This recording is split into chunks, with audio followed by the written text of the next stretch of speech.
Coming up next, Barack Obama up in the polls, but still coming down on corporate America. Why someone here says capitalism in America could be in trouble if we see Obama in the White House. A very heated debate is on deck. Barack Obama putting corporate America in the crosshairs. The White House hopeful bashing business for big profits and calling for more government oversight. All right, Gary B., would a President Obama be friend or foe to capitalism in America?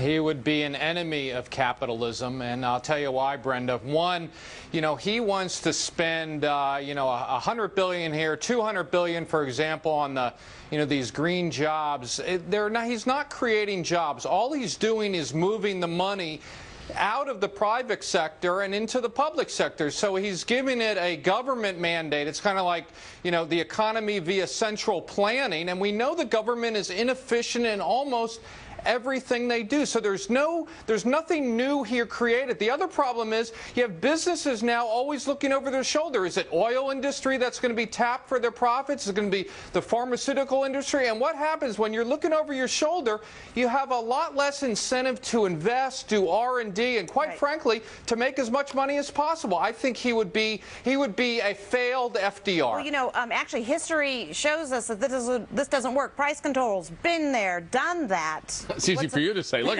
the thing is, first off, the guy's dad is a Harvard economist, right? So that already sort of makes me suspect. But beyond this, the U.S. Chamber of Commerce comes out and votes him to zero on a 1 to 100 0. He comes out and says he's going to change NAFTA and make it so that we're going to protect the workers in Mexico and other countries. He already voted for this one in Peru, which says that you're talking about trading treaties. Yeah, trading. But I mean, trade is really the future of the United States. And if you come in and become this protectionist, and oh, by the way, we're going to keep the sandals on the kids guy and take all the economics out, this is not the guy you want if you're pro-business. Well, but Pat, we know from history also that a lot of times in the primaries, candidates will veer to the left. It makes sense. And then, their promises don't always turn into reality when they're president.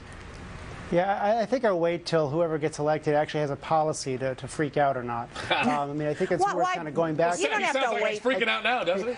I know. Well, I think it's worth kind of going back and let's remember a couple of examples here. Let's remember, Clinton ran very left, came in, did NAFTA, which annoyed the left to no end, and then we have when one of the Bushes came in and he puts protectionist trade policy in to support the steel industry. So the point is that what you do and what you say on the campaign trail can be very different than what happens once you get into office. And so I say, we'll just wait and see. Okay, so putting controls on prices, bashing CEOs and all that. We have tried it before. What have we learned from that? Well, let me just take you through a couple of numbers real quickly.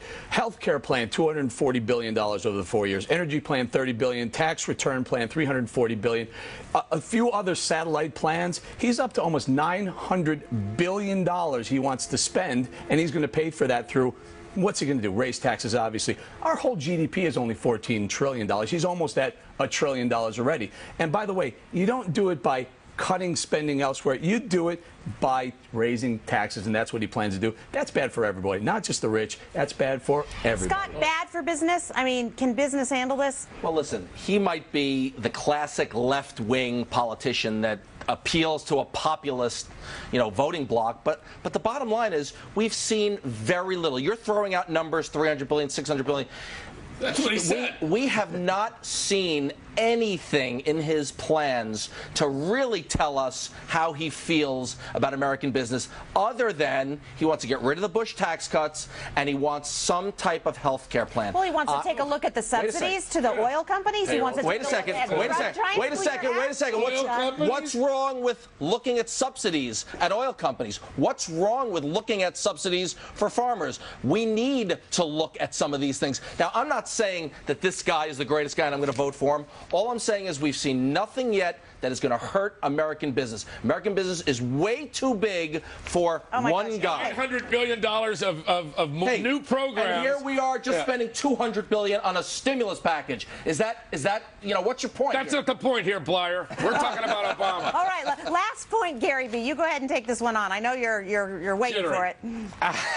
Well, listen, I'd be all in favor of the central planning economy if I could point to more than say 3 many government programs that worked more efficiently than the private sector did. They've already proven they can't mandate education. They failed at health care. They failed at Social Security. Roads are falling down. So, I mean, this $200 billion you're just going to spend on the green program, for example, you're trying to tell me the government can do that better than the private sector? I just don't think so. Look, all politicians want to spend money. It doesn't matter whether they're Democrat or Republican. So here you have a guy who he talks nice. We don't know anything about him yet.